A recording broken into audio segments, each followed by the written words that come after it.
وہ جس نے موت کو خلق کیا، والحیات، اور جس نے زندگی کو بنایا، کس لیے؟ لیبلوکم ایکم احسن عملا، تاکہ تمہیں آزمائے کہ تم میں سے کس کا عمل بہتر۔ موت اور حیات، پیدا ہوتا ہے انسان، جوان ہوتا ہے، بڑا ہوتا ہے، پڑھائی کرتا ہے، کاروبار کرتا ہے، پتہ نہیں کون سے بد و جزر زندگی میں دیکھتا ہے، تو اللہ نے فرمایا اس کا ایک مقصد ہے، مقصد یہ ہے کہ پتہ چلے تم میں سے اچھے عمل کون کرتا ہے۔ تو ہم یہاں عمل کرنے آئے ہیں۔ قیامت کے دن جو بات ہوگی وہ اعمال کی ہوگی، مکان جائیداد کار کوٹھی کی بات نہیں ہوگی۔ تو اعمال، اچھا عمل، احسن عملہ کے تحت مفسرین نے لکھا ہے کہ کام نیکی کا جب بھی کرو ذرا زیادہ ہی اچھا کر کے کرو۔ وضو کرو تو سونا کر کے کرو، نماز پڑھو تو ذرا آج گئے پڑھنی جو ہے تو اب ذرا سونی کر کے پڑھو۔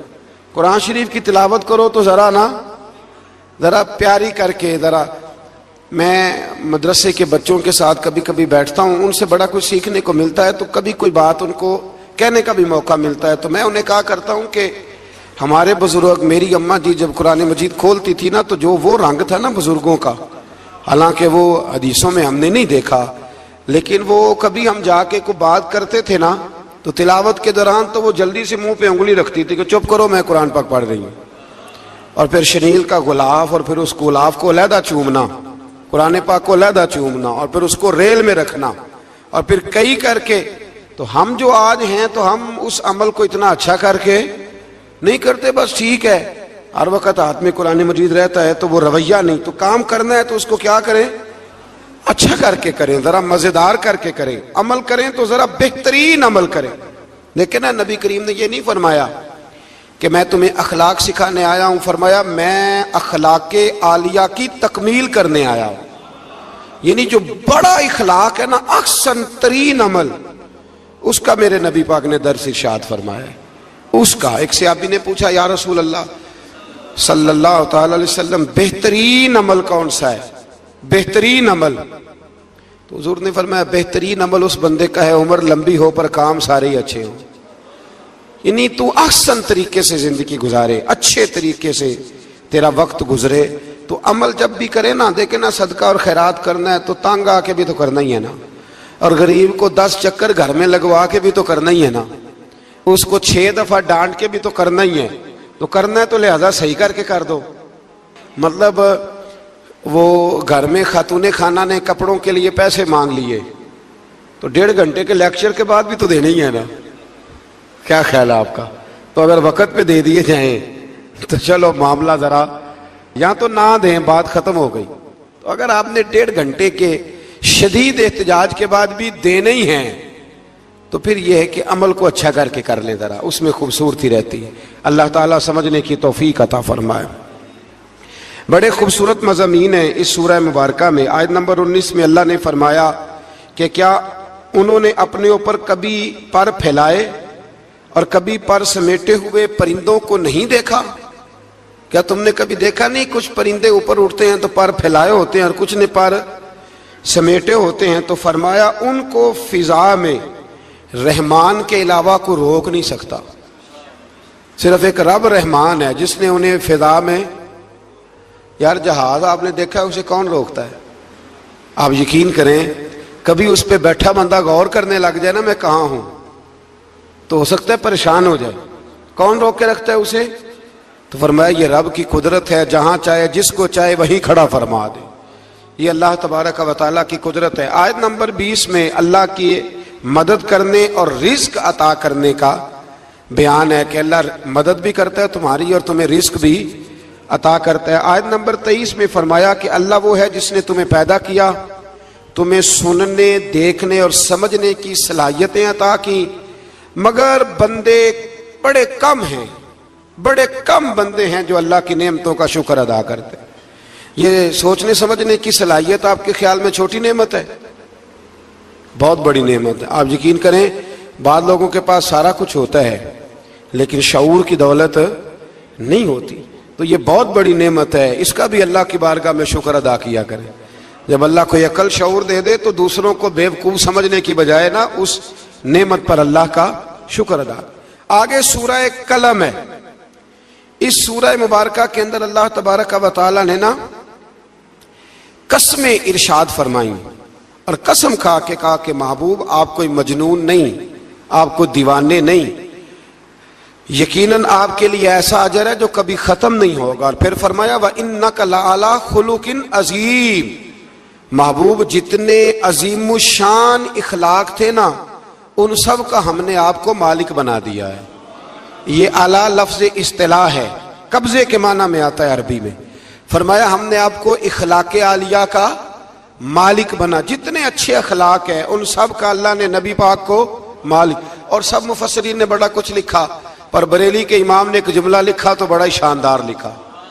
اعلیٰ حضرت فرمانے لگے کہ اخلاق یہ نہیں کہ جو کام اچھا تھا وہ نبی کریم نے کیا ہے، بلکہ فرماتے ہیں جس کو حضور نے کر دیا وہ اچھا ہو گیا، جس کو حضور نے کر دیا وہ اچھا۔ فرماتے ہیں رسول کریم کا مسکرانا بھی اچھا ہی ہے، اور کبھی دین کی مخالفوں پر ناراض ہونا بھی اچھا ہی ہے۔ نبی پاک علیہ السلام کا بدر میں تلوار اٹھانا بھی اچھا ہے، اور رسول کریم صلی اللہ تعالی علیہ وسلم کا فتح مکہ کے دن معاف کر دینا بھی، یہ سارا کچھ ہی اچھا ہے۔ بس جس کو حضور جب کرتے گئے وہ اچھا ہوتا گیا۔ اور حضرت عائشہ صدیقہ رضی اللہ تعالیٰ عنہ سے جب کسی نے پوچھا تھا کہ بتائیے نبی کریم علیہ السلام کے اخلاق عالیہ کیسے تھے، تو حضرت عائشہ صدیقہ کہنے لگی تم نے قرآن نہیں پڑھا؟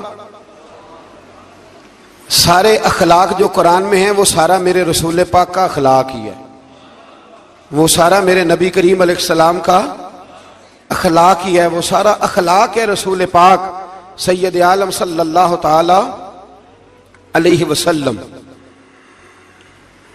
تو پھر اس سے آگے جا کے نا آیت نمبر 8 سے اللہ تبارک و تعالی نے رسول کریم صلی اللہ علیہ وسلم کو فرمایا کہ کفار چاہتے ہیں کہ دین کے معاملے میں آپ ان سے بے جا رعایت برتیں، آپ ان پر آسانی کریں، کھلی چھٹی دے دیں، اور جواب میں وہ بھی رعایت کریں گے۔ فرمایا ایسا نہیں ہو سکتا، حق پر کوئی سمجھوتا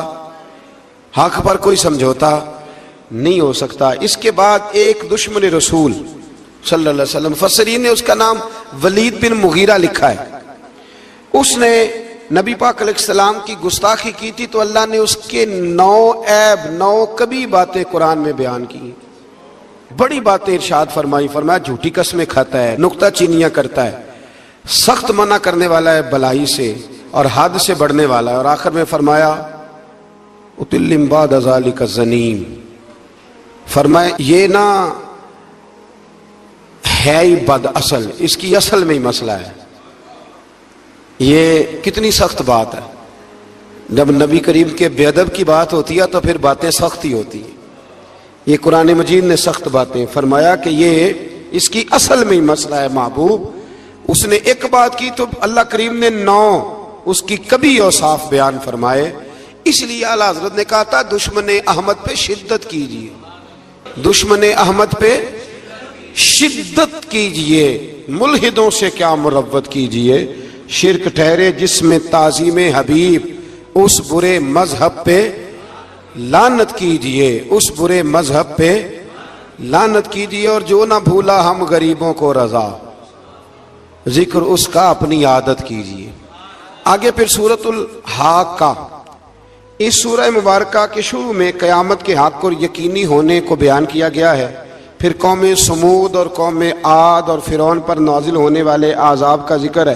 یہ سارے مضامین پہلے بیان ہو چکے ہیں نا جی، ماشاءاللہ تفصیل سے ہم سن چکے ہیں، قوم عاد، قوم سمود، ان سب کے بارے میں اس سورہ مبارکہ میں اللہ نے بیان فرمایا۔ اسی سورہ کی آیت نمبر 19 سے بتایا کہ قیامت میں جس کے نامہ اعمال اس کے دائیں ہاتھ میں دیا جائے گا، یہ اس کے سرخرو ہونے کی علامت ہوگی۔ جس کے سیدھے ہاتھ میں نامہ اعمال دیا جائے گا مطلب ہوگا کہ کامیاب ہو گیا، اور وہ افتخار کے ساتھ لوگوں سے کہے گا، بڑے فخر کے ساتھ کہے گا کہ آؤ میرا نامہ اعمال پڑھو۔ اس کے برعکس جس کا نامہ اعمال اس کے بائیں ہاتھ میں دیا جائے گا، یہ اس کی رسوائی کی علامت ہوگی، اس کی رسوائی کی علامت ہوگی، اور وہ کہے گا کاش میرا نامہ اعمال دیا ہی نہ جاتا، اور موت کے ساتھ ہی میرا قصہ ہمیشہ کے لیے ختم ہو چکا ہوتا۔ جس کا بھی نامہ اعمال سیدھے ہاتھ میں. ہمارے بزرگ فرماتے ہیں کہ سیدھے ہاتھ سے لینا دینا حضور کی سنت ہے. کوشش کریں لیں بھی سیدھے ہاتھ سے، دیں بھی، کھائیں بھی سیدھے ہاتھ سے. فرماتے ہیں عادت ہی سیدھے ہاتھ کی بنا لو. جب قیامت میں فرشتے نامہ اعمال دینے لگے تو عادت ہی سیدھے ہاتھ کی ہو، عادت ہی سیدھے ہاتھ کی ہو. عادت اور سیدھے ہاتھ سے لیں، سیدھے ہاتھ سے ہی دیں. قیامت میں جس کا نامہ اعمال سیدھے ہاتھ میں دیا جائے گا سمجھیے وہ کامیاب ہوا. اور جب جس بچے کی فرسٹ پوزیشن آئی ہوتی ہے نا، وہ رزلٹ کارڈ سارے محلے کو دکھاتا ہے، اور جو فیل ہو جاتا ہے وہ ابا جی کو بھی نہیں دکھاتا. وہ کہتے ہیں کہ وہ ابھی آیا نہیں، ملا نہیں. قیامت کے دن بھی جو کامیاب ہوں گے نا وہ دنیا کو بتائیں گے کہ اللہ نے فضل کر دیا. اور جو ناکام ہوں منہ چھپاتے پھریں گے. اللہ ہمیں پردہ پوشی عطا فرمائے. پھر آگے سورۃ المعارج ہے. اس سورت کے شروع میں ہی عذاب قیامت کا ایک بار پھر بیان ہے کہ حشر کا ایک دن 50,000 سال کے برابر ہوگا. آسمان پگھلے ہوئے تانبے کی طرح ہو جائے گا، اور پہاڑ دھنی ہوئی رنگین اون کی طرح ہو جائیں گے. کوئی کسی کا پرسان حال نہ ہوگا. اس وقت مجرم یہ تمنا کریں گے کہ بیوی بھائی رشتہ دار، بیوی بھائی رشتہ دار اور تمام اہل زمین سب کو اپنا فدیہ دے کے اپنی جان چھڑا لیں. سب کو دھونس دے آگ میں لیکن اپنی جان چھڑا لیں. اس دن انسان کا یہ حال ہوگا. یہ جو کچھ لوگ، میں نے پہلے بھی کہا تھا کہ کچھ لوگ نا مذاق اڑاتے ہیں قیامت کے عذاب کا، قبر کے عذاب کا. یہ بات درست نہیں ہے. دیکھیں نا کہ اللہ تعالیٰ نے قرآن مجید کی واضح آیات میں عذاب کا ذکر فرمایا ہے. کیوں فرمایا ہے؟ کہ لوگ اس عذاب سے ڈرے، اس سے بچنے کے لیے تیاری کریں. یہ بیان فرمایا. اب یہاں لوگ مذاق اڑاتے ہیں معاذ اللہ تعالیٰ. کہتے ہیں دیکھو جی فلاں مولانا کہہ رہے تھے بچھو آئیں گے تو یہ ہوگا. خدا کے بندو، مولانا کون ہوتے ہیں؟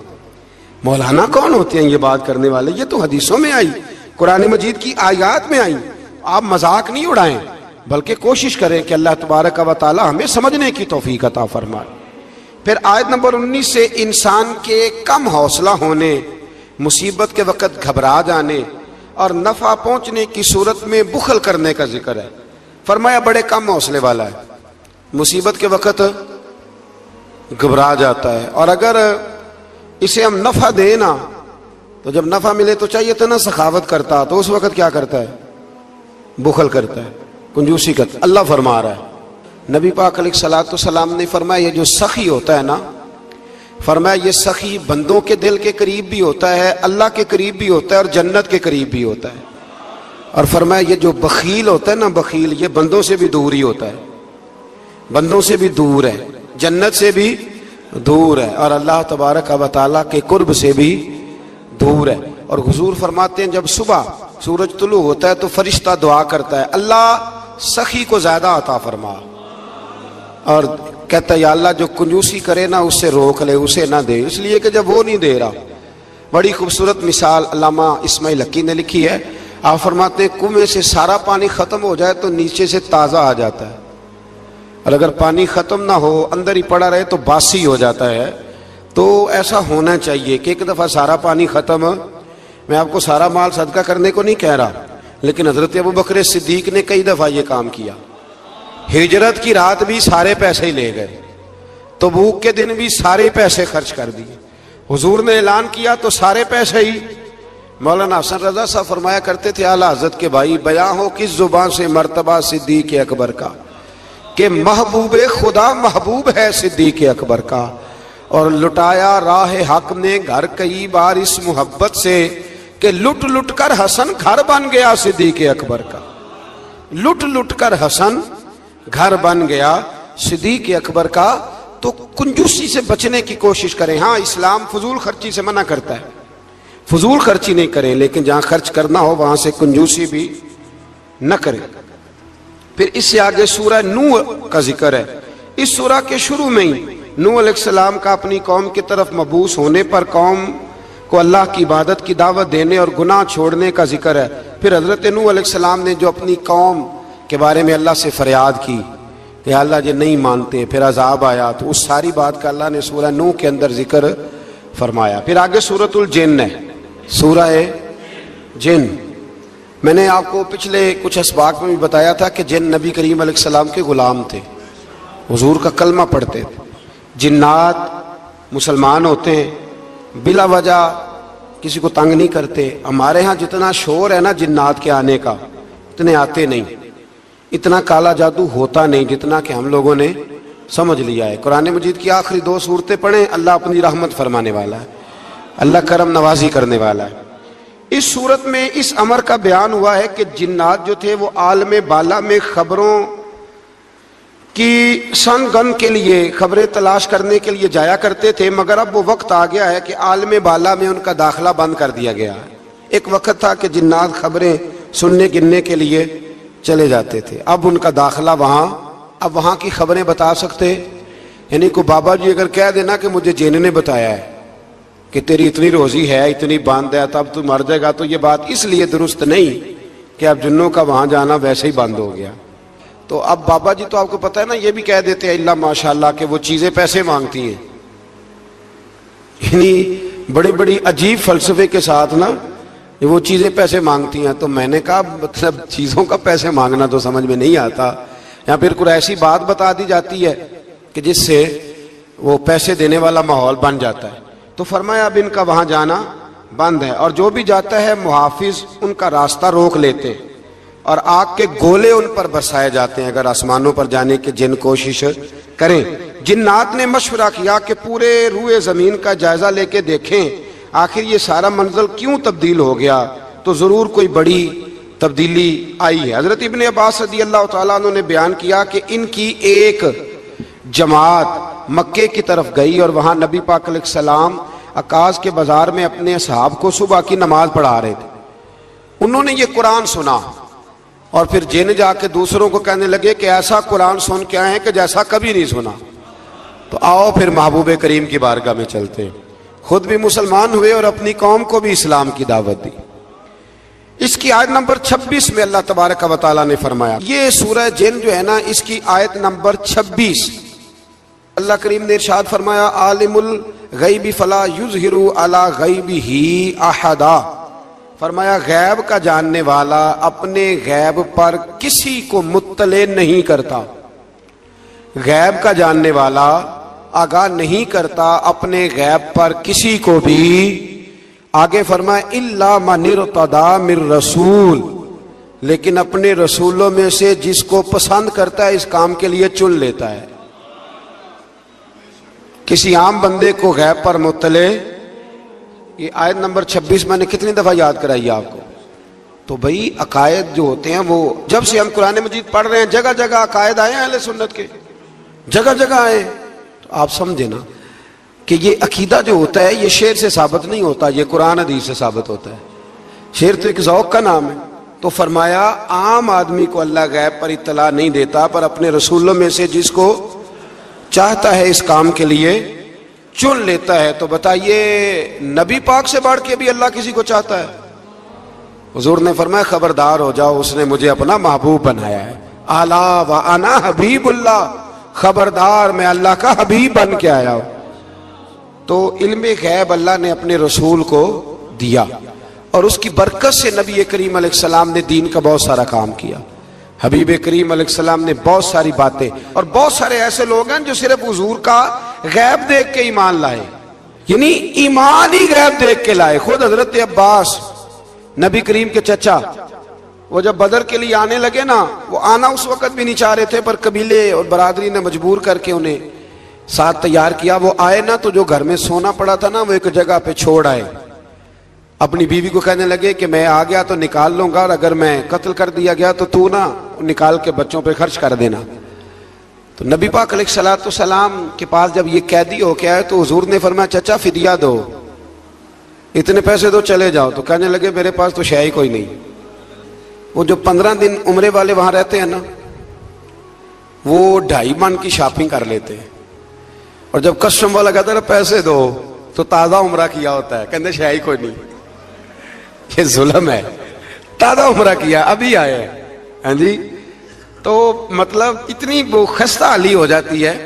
یہ میں پریکٹیکل بتا رہا ہوں اللہ کے فضل سے۔ ایک سے میں نے کہا تو مجھ سے لے لے، کہتا چپ کرو تسی کو بچ بول دے ہو۔ میں نے کہا مجھ سے لے لو، دے دینا، کہتے چھڑو بھائی چھوڑیں، آپ کیوں غلط بات کرتے ہیں؟ تو بہت سارے بندے ہوتے ہیں جو کہتے ہیں شے کوئی نہیں، بالکل کوئی شے نہیں، ہاں کوئی پلاٹ سستا بک رہا ہو تو پیسے نکل آتے ہیں، پھر کہتے ہیں میں پھڑے نہیں کسی کو، لو بھائی کو کھا جائے گا، چلے ٹھیک ہے آپ چھپائیں اپنی دولت کو، لیکن ان لفظوں کے ساتھ ناشکری کرنا کہ شے کوئی نہیں، یہ معاملہ درست ہے۔ تو حضرت عباس نے بھی نا نبی کریم کی بارگاہ میں عرض کیا حضور کوئی شے نہیں، کہاں سے دوں؟ تو حضور مسکرائے، حضور نے فرمایا چاچا جب گھر سے نکلنے لگے تھے تو وہ اکیلے میں میری چچی کو بلا کے جو پیسے دے کے آئے تھے، اور وہ اس کو کہہ کے آئے تھے کہ میں آ گیا تو میں تمہیں بتاؤں گا کیا کرنا ہے، نہ آیا تو پھر نکال کے بچوں پہ خرچ کر دینا۔ یہ سن کر حضرت عباس پہ راشا ہوا طاری، یہ سن کر حضرت حفیظ جلندری کہتے ہیں یہ سن کر حضرت عباس پہ راشا ہوا طاری کہ پیغمبر تو رکھتا ہے دلوں کی بھی خبرداری۔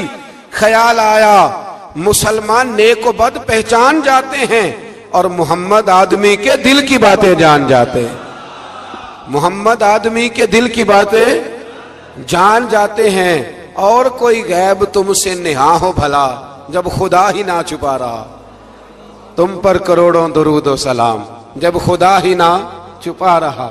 کتنی عجیب بات ہے، یہاں بھی لوگ ترازو لے کے بیٹھے۔ اقبال سے کسی نے کہا کہ دو علماء کی بحث ہے، کہتا ہے حضور کو غیب نہیں، دوسرا کہتا ہے آؤ چلیں۔ تو اقبال کہنے لگے مجھے شرم نہ آئے گی میں وہاں چلا جاؤں جہاں لوگ میرے نبی کا علم تولنے کے لیے ترازو لے کے بیٹھے ہیں، حضور کا علم تول رہے ہو؟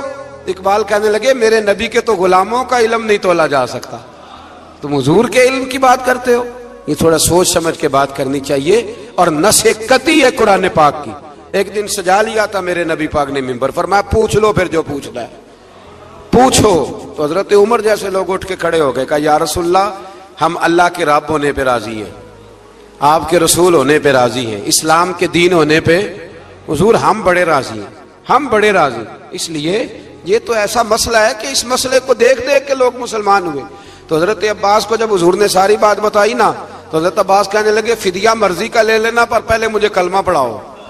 کہا کیوں؟ فرمایا مجھے سمجھ آ گئی ہے، وہ بات میرے اور میری بیوی کے علاوہ کسی کو پتہ ہی نہیں، اگر آپ کو پتہ چلی ہے تو یقیناً آپ کو کوئی بتانے والا ہے، تو وہ جو آپ کو بتانے والا ہے نا وہی رب العالمین ہے۔ تو حضور کا تو غیب دیکھ کے دنیا کلمہ پڑھ جاتی تھی۔ اس پر بڑی تفصیل سے میں نے ایک دفعہ بات کی تھی، موقع ملا تو وہ ساری روایات ایک جگہ کسی وقت جمع کریں گے انشاءاللہ تعالی، اور آپ کو عرض کریں گے کہ وہ کیا خوبصورت ماجرا ہے۔ اور اب تو الحمدللہ ایک اور آسانی بھی ہو گئی ہے، میری باتیں کوئی اس قابل تو نہیں تھی لیکن چونکہ اللہ رسول کے فرامین تھے تو ایک دوست نے لکھنی شروع کر دی، انشاءاللہ جلدی چھپ بھی جائیں گی۔ تو عرض کرنے کا مقصد یہ ہے کہ یہ چیزیں آئیں گی اور آپ کو بتائیں گے کہ اللہ نے اپنے محبوب کریم کو کس طرح غیب کے خزانوں کی کنجیاں عطا فرمائی ہوئی۔ تو اس سے آگے پھر سورہ مزمل شروع ہوتی ہے، سبحان اللہ، سورہ یا ایھا المزمل، کہا او چادر اوڑھنے والے محبوب، قم اللیل الا قلیلا، ساری رات نہ بیدار رہا کر، تھوڑا آرام بھی کر لیا کر، تھوڑا سا کیا کہا حضرت نے، خدا کی رضا چاہتے ہیں دعا لو، خدا چاہتا ہے رضا۔ اور درویش کہتے ہیں رب آکھیا سونیا محبوبہ تیرے سو سو ناز اٹھانا ہاں، لوکی میریاں قسماں چاندے نے میں تیریاں قسماں چاہنا۔ کہا اے میرے پیارے حبیب، اے چادر اوڑھنے والے، تھوڑا آرام بھی کیا کریں۔ حضور ساری رات نماز پڑھتے تھے نا، اللہ نے کہا محبوب تھوڑا آرام بھی کیا کریں۔ پھر اس میں بڑے خوبصورت چیزیں اللہ کریم نے بیان فرمائی ہیں، قیامت کی ہولناکیوں کا بھی ذکر فرمایا ہے۔ پھر آخر میں فرمایا کہ تم اپنی بھلائی کے لیے جو کچھ بھی آگے بھیجو گے اس کو اللہ تعالیٰ کے پاس اس سے بہتر اور زیادہ ثواب والا پاؤ گے۔ یعنی اس کا معنی یہ بھی ہو سکتا ہے کہ اپنی سوچ سے زیادہ تم ثواب پاؤ گے جو چیز آخرت کے لیے تم بھیجو گے۔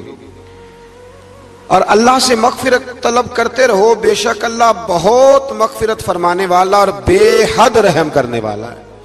پھر اس سے آگے سورہ مدثر ہے، مزمل کے فوراً بعد سورہ مدثر۔ اس سورہ مبارکہ میں بڑا خوبصورت انداز ہے، یا ایھا المدثر، اے چادر اوڑھنے والے، قم فانذر، اٹھیے اور لوگوں کو ڈرائیے، اٹھیے آپ پیغام دیجئے، اٹھیے لوگوں کو ڈرائیے۔ اٹھ باندھ کمر کیوں ڈرتا ہے، پھر دیکھ خدا کیا کرتا ہے۔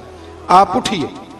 اس صورت میں اللہ تعالیٰ نے آپ کو شان محبوبی کے ساتھ خطاب کرتے ہوئے فرمایا ہے چادر اوڑھنے والے اٹھیے اور لوگوں کو اللہ کے عذاب سے ڈرائیے اور اپنے رب کی کبریائی کا اعلان فرمائیے، بتائیے کہ آپ کا رب کتنا بڑا ہے۔ آیت نمبر 42 میں فرمایا جہنمیوں سے پوچھا جائے گا تمہارے جہنم میں جانے کا سبب کیا بنا۔ یہ سورہ مدثر کی آیت نمبر 42 چلو بتا لیا آخری نے، آیت نمبر 42 جہنمیوں سے پوچھا جائے گا جہنم میں آئے ہو تو سبب کیا بنا، تو وہ پہلا سبب بتائیں گے کہ ہم نماز پڑھنے والوں میں سے نہ تھے۔ پہلا سبب دوزخ میں جانے کا نماز نہ پڑھنا ہے۔ رمضان کے بعد بھی پڑھیں گے انشاءاللہ، اور عید والے دن بھی پوری 5 پڑھنی ہے انشاءاللہ، پوری 5۔ یہ نئے کپڑے لوگوں کو بعد میں دکھانا، پہلے سویرے پہن کے نا رب کی بارگاہ میں جاؤ، سویرے پہن کے نا۔ علامہ عبدالستار خان نیازی، علامہ نیازی، میں جب ان کے مزار پہ جاتا نا میاں والی جانے کا جب موقع ملتا ہے تو میں نہ کھڑا ہوتا ہوں، آپ یقین کریں اس بندے کی قبر پہ کھڑے ہو کے بھی جذبہ ہی ملتا ہے۔ کیا بندہ تھا وہ، نا پگڑی باندھتے تھے بڑی، ہمارے بریلی شریف کے بزرگ بھی نا وہ پگڑی باندھتے شملے والی۔ چلے آج بات آ گیا تو اس کی بھی میں حکمت بتا دوں، وہاں نا سکھ بھی پگڑی باندھتے ہیں تو کپڑا بھی اکثر ایک جیسا ہی ان کے لیے آتا تو مسلمان بھی خرید لیتے تھے، تو وہ سکھ جو ہوتا ہے نا وہ شملہ نہیں نکالتا، تو اس سے فرق کرنے کے لیے وہاں کے مشائخ نے نا شملہ نکالنا شروع کیا۔ تو میں شادی باندھا کرتا تھا تو ایک دفعہ مجھے حضرت مفتی تحسین رضا صاحب رحمۃ اللہ تعالیٰ علیہ فرمانے لگے شملے والی باندھا کرو، تو میں نے کہا حضور اب چھوٹے لوگوں کو تو اچھی نہیں نہ لگتی، تو فرمانے لگے لوگوں کو تھوڑی دکھانی ہے، یہ تو رسول اللہ کی سنت ہے، تو آپ شملے والی باندھے۔ جب ہم جو کہہ رہے ہیں تو میں بھی اکثر وہ پگڑی باندھتا ہوں، اور کبھی بہت بڑی باندھتے تھے۔ تو علامہ نیازی پگڑی باندھتے تھے تو جن لوگوں نے دیکھا بڑی اونچی ہوتی تھی، وہ بڑی اونچی پگڑی اور ہاتھ میں چھڑی ہوتی تھی، اور کبھی وہ تقریر کرتے تھے تو زمین پہ لگاتے تھے تو پتہ چلتا تھا کہ مرد بات کر رہا ہے۔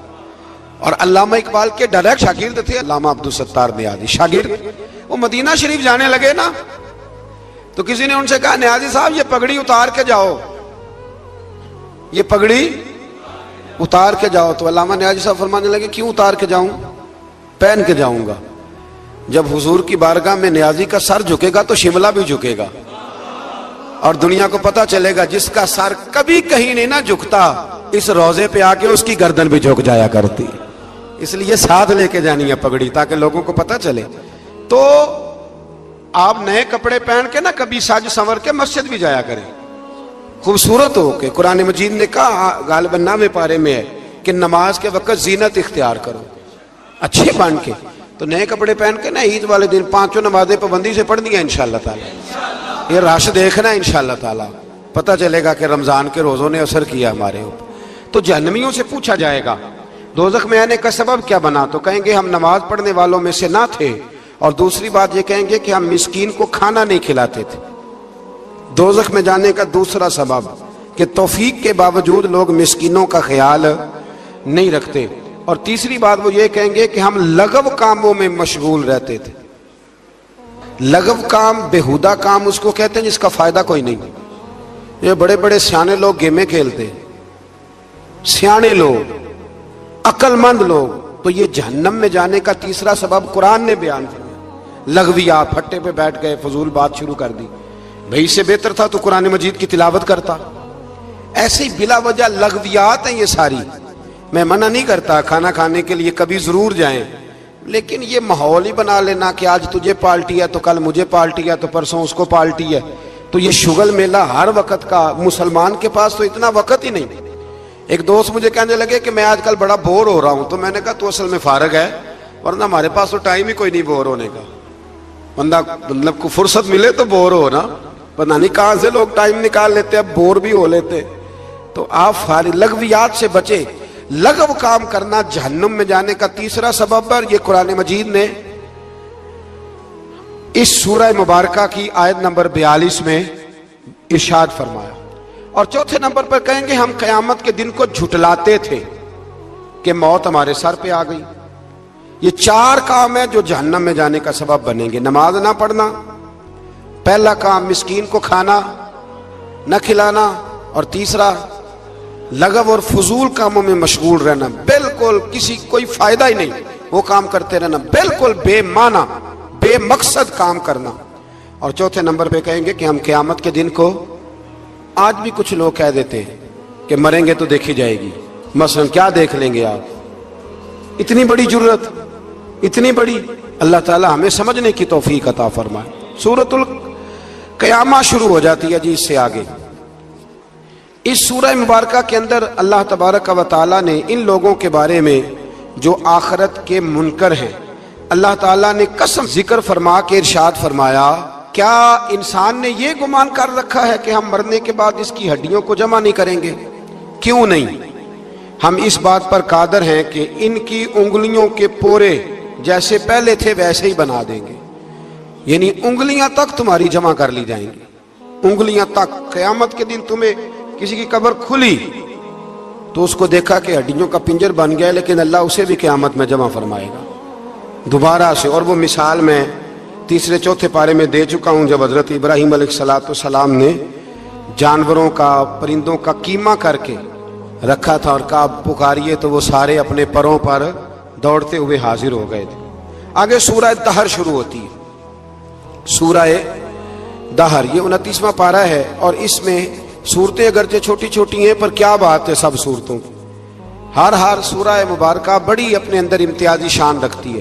سورہ دہر میں فرمایا حل اتی علی الانسان حین من الدہر لم یکن شیئا مذکورا، فرمایا بے شک گزرا ہے انسان پر زمانہ ایک ایسا کہ جب وہ کوئی قابل ذکر چیز نہیں تھا۔ ایک وقت تھا کہ جب کوئی اس کا ذکر تھا کہ نہیں، وہ وقت بھی جب نہ نام تھا نہ ولدیت تھی۔ پھر دنیا میں آ کے لوگ سمجھتے ہیں کہ میں اٹھتا ہوں تو زمانہ اٹھتا ہے، میں بیٹھتا ہوں تو زمانہ میری وجہ سے نظام چلتا ہے۔ تو اللہ فرماتا ہے حین من الدہر لم یکن شیئا مذکورا، تیرا تو ذکر ہی کوئی نہیں تھا، تو جانتا ہی کوئی نہیں تھا، یہ تو رب نے تجھے پیدا کیا ہے۔ اب تو سمجھتا ہے کہ میں کوئی چیز ہوں۔ بڑے بڑے لوگوں کی قبروں پہ جاؤ، کوئی پوچھنے والا نہیں، کوئی نہیں۔ وہ جو کہہ دیتے تھے تو قانون بنتا تھا، قانون جن کے سائن کرنے سے لوگ پھانسی سے بچ بھی جاتے تھے اور پھانسی لگ بھی جاتے تھے، آج ان کا جاننے پہچاننے والا کوئی نہیں۔ تو انسان نا بھول جاتا ہے۔ ایک دور وہ بھی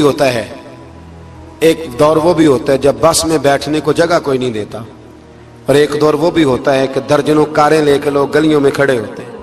انسان کو سارے وقت یاد رکھنے چاہیے، اسے بھولنا۔ حضور علیہ السلام اکثر فرمایا کرتے تھے کہ میں تو اس ماں کا بیٹا ہوں جو گوشت کے خشک ٹکڑے کھا کے بھی گزارا کر لیتی تھی، گوشت کے خشک ٹکڑے کھا کے بھی گزارا کر لیتی تھی۔ اور حضرت عمر فاروق کی زبان پر یہ جملہ ساری عمر رہا کہ میں اونٹ چرانے والے کا بیٹا ہوں، یعنی ساری زندگی رہا۔ لوگ بھول جاتے۔ محمود غزنوی نے ایاز کو بڑا نوازا، لوگوں نے شکایت کی کہ ایاز تو آپ سے تحفے لے کے تو جنگل میں جمع کر رہا ہے دولت۔ محمود کہنے لگے تمہیں کیسے پتا؟ کہنے لگے اثر کے بعد کہاں جاتا ہے روز، پتا ہے؟ لگا نہیں، تو کہا پھر آپ کو آج تک یہ نہیں پتا کہ اثر؟ محمود کہنے لگے واقعی یار اس نے کبھی بتایا نہیں اثر کے بعد کہاں ہوتا ہے۔ اثر کی نماز پڑھ کے محمود ایاز کے پیچھے گئے تو جنگل میں جا کے نا ایک جھونپڑی اندر سے کنڈی لگا لی، سپاہی ساتھ تھے۔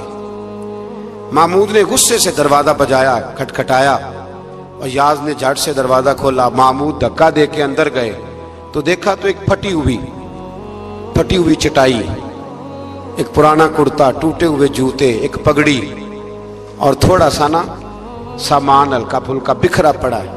یہ کیا ہے؟ کیوں آتے ہو یہاں؟ بتایا کیوں نہیں؟ تو ایاز کہنے لگے بادشاہ میں یہاں نا روزانہ اپنی اوقات یاد کرنے آتا۔ کیا مطلب؟ کہنے لگے جب میں تیرے پاس آیا تھا تو یہ والا میں نے پہنا ہوا تھا لباس، یہ میرے گھر کی کل مالیت تھی، تو بادشاہ ہے، آج اگر تو ناراض ہو جائے تو کون پوچھ سکتا ہے؟ میں روز آ کے اپنی اوقات یاد کرتا ہوں کہ دوبارہ اگر یہاں آنا پڑے تو مجھے مشکل نہ ہو۔ ملا رومی سے کسی نے کہا تھا خشیت کیا ہوتی ہے؟ تو آپ فرمانے لگے ایک مانگنے والی سے ایک بادشاہ نے نکاح کر لیا تھا، مانگتی تھی، بادشاہ کو پسند آ گئی، شادی ہو گئی، تو سارا دن روتی تھی، سارا دن روتی تھی۔ تو اس کی کنیزیں اس سے کہنے لگی کہ بس بھی کر، اللہ کا شکر بھی ادا کر، اتنا تجھے اللہ نے نواز، تو روتی رہتی ہے؟ تو کہنے لگی اس لیے نہیں روتی، روتی اس لیے ہوں کہ میں اس قابل نہیں تھی، اور ڈرتی اس بات سے ہوں کہ کہیں میرا سائیں ناراض نہ ہو جائے۔ میں تے گلیاں دا روڑا کوڑا، میں گلیاں دا روڑا کوڑا تے مینوں محل چڑھایا۔ ایک میرا سنگی نا بڑا مہنگا سویٹر لے آیا میرے لیے، کوئی زیادہ ہی مہنگا تھا وہ۔ میں نے اسے کہا یار یہ رکھ لے تو۔ کہنے لگے ہم لے آیا تو بس قبول کریں۔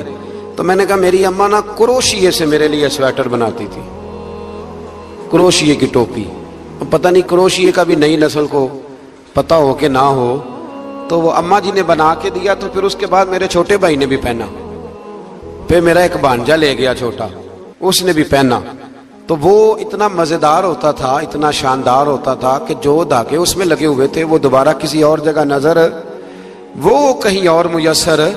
تو اپنی اصل جو ہوتی ہے اس کا خیال رکھیں، اس کا دھیان کریں، اس پر توجہ کریں، اس پر ضرور غور کریں۔ یہ بڑی اہم بات، بہرحال اس پر بڑی باتیں کہنے والی ہیں، لیکن میں آگے بڑھتا ہوں۔ سورہ دہر سے آگے سورہ مرسل